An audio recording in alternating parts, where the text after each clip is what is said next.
കേരളത്തിലെ നിയമസഭാ തെരഞ്ഞെടുപ്പ് തീയതി വൈകുന്നേരം അറിയാം. കേന്ദ്ര തെരഞ്ഞെടുപ്പ് കമ്മീഷന്റെ വാർത്താസമ്മേളനം വൈകുന്നേരം 4 മണിക്ക് നടക്കും. ഒരുക്കങ്ങൾ വിലയിരുത്തുന്നതിനായി തെരഞ്ഞെടുപ്പ് കമ്മീഷൻ ഇന്ന് യോഗം ചേരും. കേരളത്തെ കൂടാതെ തമിഴ്നാട്, ബംഗാൾ, അസം, കേന്ദ്രഭരണ പ്രദേശമായ പുതുച്ചേരി എന്നിവിടങ്ങളിലെ തെരഞ്ഞെടുപ്പ് തീയതികളും പ്രഖ്യാപിക്കും. നാളെ വൈകുന്നേരം 3 മണിക്ക് രാഷ്ട്രീയ പാർട്ടികളുടെ യോഗവും തെരഞ്ഞെടുപ്പ് ഓഫീസർ വിളിച്ചിട്ടുണ്ട്. വിവരങ്ങളുമായി ന്യൂസ് ഡെസ്കിൽ നിന്ന് ഐസൻ ജോസും തിരുവനന്തപുരത്ത് നിന്ന് ആർ രാജീവും ചേരുന്നു. ആദ്യം ഐസനിലേക്ക് പോവുകയാണ്. ഐസൻ, എന്തായാലും കാത്തിരുന്ന ആ ദിവസം, ആ തീയതി എപ്പോഴാണ്? ഇന്ന് വൈകുന്നേരം 4 മണിക്ക് അറിയാം. ഐസൻ, കേരളം മാറ്റി നിർത്തിക്കഴിഞ്ഞാൽ മറ്റ് 4 സംസ്ഥാനങ്ങളിലെ 3 സംസ്ഥാനങ്ങളും ഒരു കേന്ദ്ര ഭരണ പ്രദേശവും പൊതുവിൽ എങ്ങനെയാണ് ഈ തെരഞ്ഞെടുപ്പിനെ നേരിടാൻ പോകുന്നത്? രാഷ്ട്രീയ സംഭവ വികാസങ്ങൾ ഏത് പശ്ചാത്തലം എന്ന് നമുക്ക് കൃത്യമായിട്ട് അറിയാം. കേരളം ഉൾപ്പെടെയുള്ള 4 സംസ്ഥാനങ്ങൾ BJP വിരുദ്ധ സർക്കാരുകളാണ് ഭരിക്കുന്നത്. അതുകൊണ്ട് തന്നെ ദേശീയ തലത്തിൽ ഏറെ പ്രാധാന്യമുള്ള ഒരു തെരഞ്ഞെടുപ്പിലേക്കല്ലേ നീങ്ങുന്നത്?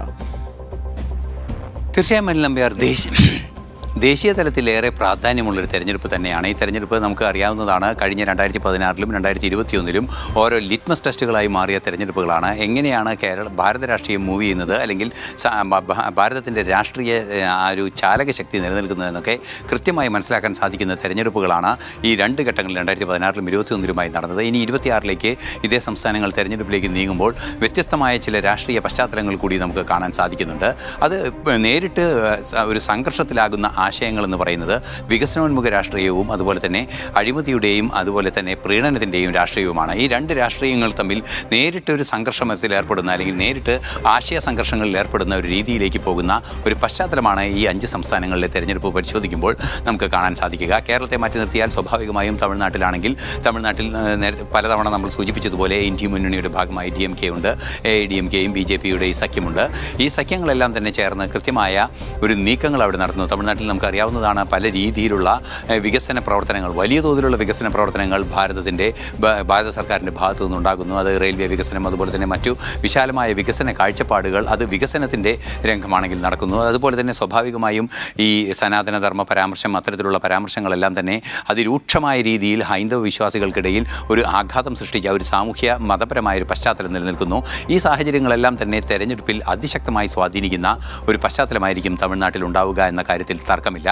ഈ വിഷയങ്ങളാണ് ഏറെ ഗൗരവത്തോടെ തമിഴ്നാട്ടിൻ്റെ രാഷ്ട്രീയം പരിശോധിക്കുമ്പോൾ നമുക്ക് മനസ്സിലാക്കാൻ സാധിക്കുക. അതുപോലെ തന്നെ തമിഴ്നാട്ടിൽ മറ്റൊരു പ്രധാന വിഷയം എന്ന് പറയുന്നത് തമിഴ് വെട്ടിക്കഴകം എന്ന് പറയുന്ന വിജയുടെ പാർട്ടി, അതായത് ആ വിജയുടെ പാർട്ടിയും ആ പാർട്ടി ഉണ്ടായ പാർട്ടിയുടെ റാലിയുമായി ബന്ധപ്പെട്ട വിഷയങ്ങൾ, അതിനുശേഷം അദ്ദേഹം വീണ്ടും തിരിച്ചു വരുന്ന രീതികൾ, അത്തരത്തിലുള്ള വിഷയങ്ങളെല്ലാം തന്നെ കൃത്യമായ ഒരു സ്വാധീന ശേഷിയായി തമിഴ്നാട്ടിലെ രാഷ്ട്രീയത്തിലൊരു സ്വാധീന ശക്തിയായി മാറുന്നൊരു സാഹചര്യമുണ്ട്.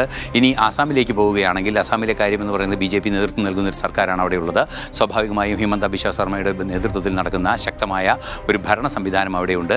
അത്തരത്തിലുള്ളൊരു സംവിധാനം, ഒരു സഖ്യകക്ഷിയുമായി നടക്കുന്നൊരു ഒരു അസം ഗണപരിഷത്ത് ഉൾപ്പെടെയുള്ള പാർട്ടികളുമായി ചേർന്ന് നടക്കുന്ന ഒരു കൃത്യമായ ഒരു ഭരണമാണ് അവിടെ നിലനിൽക്കുന്നത്. ആ ഭരണത്തിലും ഇതേ വിഷയങ്ങളുണ്ട് എന്നതാണ് ഏറെ ഗൗരവമർഹിക്കുന്നൊരു വിഷയം. നമുക്കറിയാം, അസാമിലെ വികസനോന്മുഖ രാഷ്ട്രീയത്തിൻ്റെ പശ്ചാത്തലം പരിശോധിക്കുമ്പോൾ അവിടെ നമുക്കറിയാവുന്നതാണ്, ലോകത്തിലെ ഏറ്റവും വലിയ സെമി കണ്ടക്ടർ ഫാക്ടറി വരാനിരിക്കുന്നു, അല്ലെങ്കിൽ അതിൻ്റെ നിർമ്മാണങ്ങൾ പൂർത്തിയായിക്കൊണ്ടിരിക്കുന്നു, ഉൽപ്പാദനം തുടങ്ങാനിരിക്കുന്നു. അതുപോലെ തന്നെ വടക്ക് കിഴക്കൻ സംസ്ഥാനങ്ങളോട് കൃത്യമായ വികസനോന്മുഖ കാഴ്ചപ്പാടുമായി കൃത്യമായി ഭാരതത്തിൻ്റെ സർക്കാർ നടപടികൾ സ്വീകരിക്കുന്നു. അത്തരത്തിലുള്ള കാര്യങ്ങളും അതുപോലെ തന്നെ മറ്റു പ്രധാന വിഷയങ്ങൾ അവിടെ ഉണ്ടാകുന്നത് പലതരത്തിലുള്ള പ്രീണന നീക്കങ്ങളെ കൃത്യമായി തകർക്കുന്ന ഒരു നീക്കം സർക്കാരിൻ്റെ ഭാഗത്തു നിന്നുണ്ടാകുന്നുണ്ട്. അതുപോലെ തന്നെ മറ്റു ഈ ഇത്തരത്തിലുള്ള കുടിയേറ്റക്കാരുടെ വിഷയങ്ങൾ, കുടിയേറ്റക്കാർ എന്ന് പറയുമ്പോൾ അനധികൃതമായി കുടിയേറിയെത്തിയ ബംഗ്ലാദേശിലെ ആൾക്കാരുടെ വിഷയങ്ങൾ, അത്തരത്തിലുള്ള വിഷയങ്ങളെല്ലാം തന്നെ അവിടെ നിലനിൽക്കുന്നുണ്ട്. അവിടെയും ഈ സമാന പ്രശ്നം തന്നെയാണ് നിലനിൽക്കുന്നത് എന്നതാണ്. അതായത് ആശയപരമായും അതുപോലെ തന്നെ വികസനോന്മുഖമായും ഈ വിഷയം കൈകാര്യം ചെയ്യുന്ന ഒരു ചേരി ഒരു വശത്തും, അതിന് നേരെ എതിർ നിൽക്കുന്ന ചേരി മറ്റൊരു വശത്തുമാണ്. അതുപോലെ തന്നെ നേരെ വെസ്റ്റ് ബംഗാളിലേക്ക് വരികയാണെങ്കിൽ അതീവ ഗൗരവമേറിയ ഒരു സാഹചര്യമാണുള്ളത്. നമുക്കറിയാവുന്നതാണ്, ED ഉദ്യോഗസ്ഥരെ പോലും ആക്രമിക്കുന്ന രീതിയിൽ അവിടെ ഉൾപ്പെടെയുള്ള ഇസ്ലാമിക ഭീകര സ്വഭാവമുള്ള സംവിധാനങ്ങൾ, അതായത് ഈ ഭീകര സ്വഭാവമുള്ള സംഘടനകൾ പലയിടങ്ങളിലും അവിടെ ഈ സന്ദേശകാലി വിഷയങ്ങളൊക്കെ നമുക്ക് ഓർമ്മയുള്ളതാണ്. ED ഉദ്യോഗസ്ഥരെ മർദ്ദിക്കുക, അത്തരത്തിലുള്ള പ്രശ്നങ്ങൾ, ക്രമസമാധാനം പപ്പാടെ തകർന്ന അവസ്ഥ. ഏറ്റവും അവസാനമായി പുറത്തു വന്ന ഏറ്റവും നിർണായകമായ ഒരു രാഷ്ട്രീയ പശ്ചാത്തലം എന്ന് പറയുന്നത് 4ാം തവണ അധികാരത്തിലേറാൻ ശ്രമിക്കുന്നു എന്നത് ഒരു വസ്തുതയായി നിലനിൽക്കുമ്പോൾ തന്നെ ഏറ്റവും ഗുരുതരമായ ഒരു രാഷ്ട്രീയ പശ്ചാത്തലം എന്ന് പറയുന്നത്, ഏറെ അപകടകരമായ ഒരു രാഷ്ട്രീയം എന്ന് പറയുന്നത്, ഇന്ത്യൻ പ്രസിഡന്റിനെ പോലും, രാജ്യത്തിൻ്റെ രാഷ്ട്രപതിയെ പോലും അവഹേളിക്കുന്ന രീതിയിലുള്ള നീക്കങ്ങൾ മമതയുടെ ഭാഗത്തു നിന്നുണ്ടായി എന്നൊരു വസ്തുത കൂടിയുണ്ട്. ഇത്തരത്തിലുള്ള സാമൂഹ്യ വിഷയങ്ങൾ, അത്തരത്തിലുള്ള വിഷയങ്ങളും അതുപോലെ തന്നെ സ്വാഭാവികമായും ഒരു അപ്പീസ്മെൻറ്റ് പോളിസി അവിടെയും ഈ മുസ്ലിം വിഭാഗങ്ങളെ പ്രീണിപ്പിക്കുന്നൊരു നീക്കം നടത്തുന്നു. പലതരത്തിലുള്ള നീക്കങ്ങൾ, അതായത് അവിടെ ബാബറി മസ്ജിദ് പുനർനിർമ്മിക്കാൻ നടക്കുന്നു എന്ന രീതിയിലൊക്കെയുള്ള വാർത്തകളും പ്രചരിച്ചിരുന്നു. അത്തരത്തിലുള്ള വലിയ രീതിയിലുള്ള പ്രശ്നങ്ങളെല്ലാം തന്നെ അവിടെയും കൈകാര്യം ചെയ്യപ്പെടുന്നു എന്നത് ഒരു വസ്തുതയാണ്. തെരഞ്ഞെടുപ്പിൽ സ്വാഭാവികമായും പ്രധാനമായും BJP നയിക്കുന്ന മുന്നണി മുന്നോട്ട് വയ്ക്കുന്ന വികസനോന്മുഖ ദേശീയ രാഷ്ട്രീയവും അതുപോലെ തന്നെ മറ്റു മുന്നണികൾ മുന്നോട്ട് വയ്ക്കുന്ന പ്രീണനത്തിൻ്റെയും അതുപോലെ തന്നെ അനുബന്ധ സ്വഭാവമുള്ള നീക്കങ്ങളുടെയും രാഷ്ട്രീയവുമാണ് ഈ 3 സംസ്ഥാനങ്ങളെയും പരിശോധിക്കുമ്പോഴും സമാന രീതിയിൽ തന്നെ പോണ്ടിച്ചേരി സർക്കാരിനെ പുതുച്ചേരിയിലെ ഈ തെരഞ്ഞെടുപ്പിനെ പരിശോധിക്കുമ്പോഴും മനസ്സിലാക്കാൻ സാധിക്കുന്നത് ഏറ്റവും നിർണായകമായൊരു ഘടകം എന്ന് പറയുന്നത് 2016 തെരഞ്ഞെടുപ്പിന് മുൻപ് ഏറ്റവും നിർണായകമായൊരു പരാമർശം ഏറ്റവും മുതിർന്നൊരു മാധ്യമപ്രവർത്തകൻ്റെ ഭാഗത്തു നിന്നുണ്ടായത്, ഏതെങ്കിലും ഒരിടത്തെങ്കിലും ഒരു സീറ്റ് കോൺഗ്രസ് വർദ്ധിപ്പിക്കുകയാണെങ്കിൽ സ്വാഭാവികമായും കോൺഗ്രസിന് ചലനമുണ്ടാകുമെന്ന് പ്രതീക്ഷിക്കാമെന്നാണ് അദ്ദേഹം അന്ന് പറഞ്ഞ വലിയൊരു വാർത്താ സമ്മേളനത്തിൽ ഒരു പ്രമുഖനായ ഒരു വാർത്താ പ്രവർത്തകൻ സൂചിപ്പിച്ചതാണിത്. അത്തരത്തിലുള്ള സമാന വിഷയം ഇന്നും ഈ രാഷ്ട്രീയത്തിൽ 5 സംസ്ഥാനങ്ങളിലെയും കേരളം ഒഴികെയുള്ള 4 പ്രദേശങ്ങളിലെയും തെരഞ്ഞെടുപ്പിൽ കൃത്യമായി നിലനിൽക്കുന്നുണ്ട് എന്നതാണ്. ഒരു ജീവൻ മരണ പോരാട്ടം കോൺഗ്രസിനെ സംബന്ധിച്ചിടത്തോളം ഉണ്ട്. അത് പക്ഷേ ഒരു ദുർബലമായ ഒരു പോരാട്ടമാണ് കോൺഗ്രസിൻ്റെ ഭാഗത്തു നിന്നുണ്ടാകുന്നതെന്നതും കോൺഗ്രസ് വീണ്ടും ദുർബലമായി കൊണ്ടിരിക്കാവുന്ന, അല്ലെങ്കിൽ വീണ്ടും തീർത്തും തകർന്നു പോയി ഏതെങ്കിലും ഇസ്ലാമിക സ്വഭാവമുള്ള, അല്ലെങ്കിൽ കേരളത്തിൽ മുസ്ലിം ലീഗിനെ പോലെ അല്ലെങ്കിൽ അത്തരത്തിലുള്ള സംവിധാനങ്ങളെ പോലെ ഉള്ള രാഷ്ട്രീയ സംവിധാനങ്ങൾക്ക് കീഴടങ്ങേണ്ട ഒരു സാഹചര്യത്തിലേക്ക് കോൺഗ്രസ് പോകുന്ന ഒരു പശ്ചാത്തലം കാണാനും കൂടി സാധിക്കുമെന്നാണ് ഈ തെരഞ്ഞെടുപ്പിൻ്റെ ഒരു സവിശേഷത.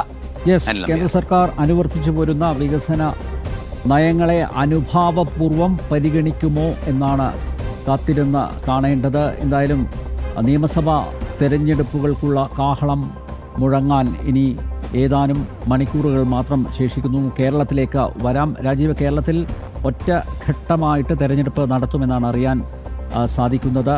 പക്ഷേ മലയാളികൾക്ക് അറിയേണ്ടത് ഈ തെരഞ്ഞെടുപ്പ് വിഷുവിന് മുമ്പ് നടക്കുമോ വിഷുവിന് ശേഷം നടക്കുമോ എന്നുള്ളതാണ്. പൊതുവെ 3 മുന്നണികളും ഈ തെരഞ്ഞെടുപ്പിനെ അഭിമുഖീകരിക്കാൻ, തെരഞ്ഞെടുപ്പിനെ നേരിടാൻ സജ്ജമാണ്. മുന്നണികൾ സീറ്റ് വിഭജനം സംബന്ധിച്ച് ചില ആശയക്കുഴപ്പമുണ്ട്. അതുപോലെ സീറ്റുമായി ബന്ധപ്പെട്ടുള്ള തർക്കങ്ങൾ നിലനിൽക്കുന്നുണ്ട്. പൊതുവിൽ എങ്ങനെയായിരിക്കും കേരളത്തിൽ തെരഞ്ഞെടുപ്പ് നടക്കുക? അതിൻ്റെ ഒരു പശ്ചാത്തലം എന്തായിരിക്കും?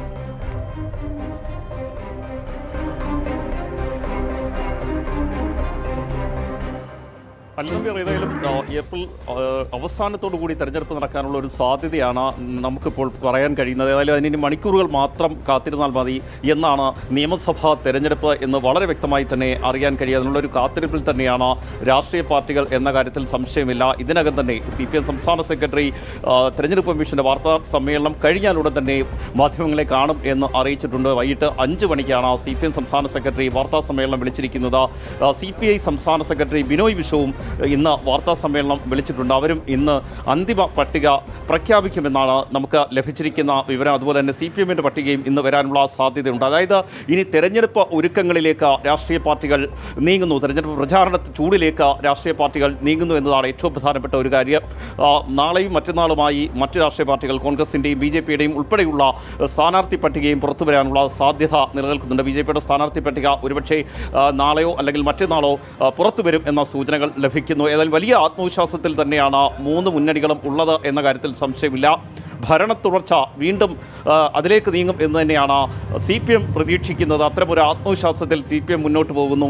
ഇനി ഒരിക്കൽ കൂടി പ്രതിപക്ഷത്ത് വരുന്നത് കോൺഗ്രസിന് ആലോചിക്കാൻ പോലും കഴിയില്ല. കാരണം നിലവിൽ തന്നെ കോൺഗ്രസിലെ സംഘടനാ പ്രശ്നങ്ങൾ അത്രത്തോളം രൂക്ഷമാണ്, UDFിലെ സംഘടനാ പ്രശ്നങ്ങൾ രൂക്ഷമാണ്. അതുകൊണ്ട് തന്നെ ഏത് വിധേനയും ഭരണം പിടിക്കാനുള്ള നീക്കം കോൺഗ്രസിൻ്റെ ഭാഗത്തു നിന്നുണ്ടാകുന്നു, UDFിൻ്റെ ഭാഗത്തു നിന്നുണ്ടാകുന്നു. അതേസമയം തന്നെ കഴിഞ്ഞ തദ്ദേശ തെരഞ്ഞെടുപ്പിൽ ഉൾപ്പെടെ ഉണ്ടാക്കിയ വലിയ നേട്ടം അത് തന്നെയാണ് BJPയുടെ ആത്മവിശ്വാസം വർദ്ധിപ്പിക്കുന്നത്. വർദ്ധിപ്പിക്കുന്നത്. അപ്രതീക്ഷിതമായ മുന്നേറ്റം തന്നെയായിരുന്നു പല മേഖലകളിലും BJPക്ക് നേടാനായത്. ചരിത്രത്തിലാദ്യമായി തിരുവനന്തപുരം കോർപ്പറേഷന്റെ ഭരണം പിടിക്കുന്ന സാഹചര്യത്തിലേക്ക് എത്തുന്നു. കൂടുതൽ നഗരസഭകൾ പിടിക്കുന്നു, കൂടുതൽ പഞ്ചായത്തുകളിൽ ഭരണം ഉറപ്പിക്കുന്നു എന്ന് മാത്രമല്ല കൂടുതൽ വാർഡുകൾ പിടിച്ചെടുക്കുന്ന അവസ്ഥയിലേക്ക് എത്തുന്നു. വോട്ട് ശതമാനം ഗണ്യമായി വർദ്ധിപ്പിക്കാൻ BJPക്ക് കഴിഞ്ഞിരിക്കുന്നു. വികസിത കേരളമാണ് വേണ്ടത് എന്ന മുദ്രാവാക്യമാണ് നിലവിൽ BJP മുന്നോട്ട് വെക്കുന്നത്. അതിനോട് ജനങ്ങൾ അനുകൂലമായി പ്രതികരിക്കും എന്ന് തന്നെയാണ് ഇന്നും BJP സംസ്ഥാന അധ്യക്ഷൻ രാജീവ് ചന്ദ്രശേഖർ മാധ്യമങ്ങളെ കണ്ടപ്പോൾ പറഞ്ഞത്. അത്തരമൊരു പ്രതീക്ഷ തന്നെയാണ് BJP കേരളത്തിൽ വച്ചു പുലർത്തുന്നത്. മറ്റെല്ലാ സംസ്ഥാനങ്ങളും ഭരിക്കുന്നത് പോലെ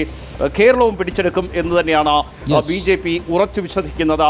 അതിന് കാരണമായി അവർ ചൂണ്ടിക്കാണിക്കുന്നത് ഞാൻ നേരത്തെ സൂചിപ്പിച്ചതുപോലെ തദ്ദേശ തെരഞ്ഞെടുപ്പിലുണ്ടായ വലിയ മുന്നേറ്റമാണ്. ഏതായാലും രാഷ്ട്രീയ പാർട്ടികൾ ഒരു വശത്ത് തെരഞ്ഞെടുപ്പിനെ നേരിടാനുള്ള ഒരുക്കങ്ങൾ ശക്തമാക്കുമ്പോൾ തെരഞ്ഞെടുപ്പ് കമ്മീഷനും ഒരുങ്ങുകയാണ്. നാളെ വിവിധ രാഷ്ട്രീയ പാർട്ടികളുടെ യോഗം തെരഞ്ഞെടുപ്പ് കമ്മീഷൻ വിളിച്ചു ചേർത്തിട്ടുണ്ട്. വൈകിട്ട് 3 മണിക്കാണ് തെരഞ്ഞെടുപ്പ് കമ്മീഷൻ രാഷ്ട്രീയ പാർട്ടികളുടെ യോഗം വിളിച്ചിരിക്കുന്നത്. ഇതിനൊപ്പം തന്നെ പോലീസ് ഉദ്യോഗസ്ഥർക്ക് DGP കർശനമായ നിർദ്ദേശം നൽകിയിരിക്കുന്നു. ഇന്ന് 3 മണിക്ക് മുൻപായി തന്നെ സ്ഥലം മാറ്റപ്പെട്ട DYSPമാരും SHOമാരും ചുമതലയേൽക്കാനുള്ള നിർദ്ദേശമാണ് സംസ്ഥാന പോലീസ് മേധാവി നൽകിയിരിക്കുന്നത്. അതായത് തെരഞ്ഞെടുപ്പ് കമ്മീഷൻ തെരഞ്ഞെടുപ്പ് പ്രഖ്യാപനം നടത്തുന്നതിന് മുൻപ് തന്നെ അതിനുള്ള എല്ലാ ക്രമീകരണങ്ങളും സംസ്ഥാനത്ത് ഒരുക്കുകയാണ്. മുഖ്യ തെരഞ്ഞെടുപ്പ് ഓഫീസറുടെ നേതൃത്വത്തിൽ തെരഞ്ഞെടുപ്പ് കമ്മീഷനും സംസ്ഥാന പോലീസ് മേധാവിയുടെ നേതൃത്വത്തിൽ പോലീസ് സേന നേരത്തെ തന്നെ CRPFന്റെ ഉൾപ്പെടെയുള്ള റൂട്ട് മാർച്ചുകളും വിവിധ മേഖലകൾ കേന്ദ്രീകരിച്ചുകൊണ്ട് നടന്നിരുന്നു. ഏതായാലും വലിയ ചൂടാണ് സംസ്ഥാനത്ത് ഇപ്പോൾ അനുഭവപ്പെടുന്നത്. ആ ചൂടിനെയൊക്കെ മറന്നുകൊണ്ട് വകവയ്ക്കാതെ പ്രചാരണ രംഗത്ത് ഇറങ്ങാനുള്ള തയ്യാറെടുപ്പിൽ തന്നെയാണ് വിവിധ മുന്നണികളും നേതാക്കളുമെല്ലാം. അല്ലംബ്യ, കേരളത്തിലെ നിയമസഭാ തെരഞ്ഞെടുപ്പ് തീയതി ഇന്ന് വൈകുന്നേരം അറിയാം. കേന്ദ്ര തെരഞ്ഞെടുപ്പ് കമ്മീഷന്റെ വാർത്താസമ്മേളനം വൈകുന്നേരം 4 മണിക്ക് നടക്കും. ഒരുക്കങ്ങൾ വിലയിരുത്തുന്നതിനായി തെരഞ്ഞെടുപ്പ് കമ്മീഷൻ ഇന്ന് യോഗം ചേരും. കേരളത്തെ കൂടാതെ തമിഴ്നാട്, ബംഗാൾ, അസം, കേന്ദ്രഭരണ പ്രദേശമായ പുതുച്ചേരി എന്നിവിടങ്ങളിലെ തെരഞ്ഞെടുപ്പ് തീയതികളും പ്രഖ്യാപിക്കും. നാളെ വൈകുന്നേരം 3 മണിക്ക് രാഷ്ട്രീയ പാർട്ടികളുടെ യോഗം മുഖ്യ തെരഞ്ഞെടുപ്പ് ഓഫീസർ വിളിച്ചിട്ടുണ്ട്. ഐസൻ ജോസും R. രാജീവുമാണ് വിശദമായ വിവരങ്ങൾ നൽകിയത്.